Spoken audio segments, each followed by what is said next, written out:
নমস্কার, আমি একটি কবিতা বলছি। কবিতার নাম হলো বিমলার অভিমান।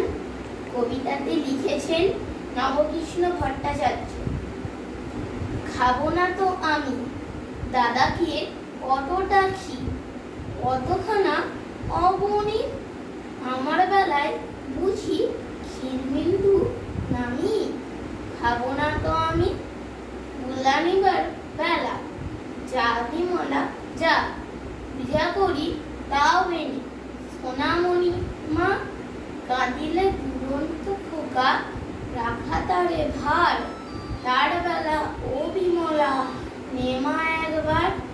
ছাগলেতে নোটে গাছ খেলে যে মুড়িয়ে, যা তো মা একবার গিয়ে দেখো মা তাড়ায়ে। দাদা বসিয়াছে খেতে, দাও তোমার নুন, পানটা যে বড় ঝাল, দিমা এনে চুন।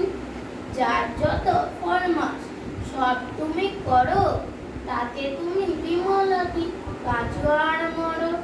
খাবারটি আসে যে আর তারে মনে নেই, তার বেলা রাজু নাজু স্যামি পামি রামি।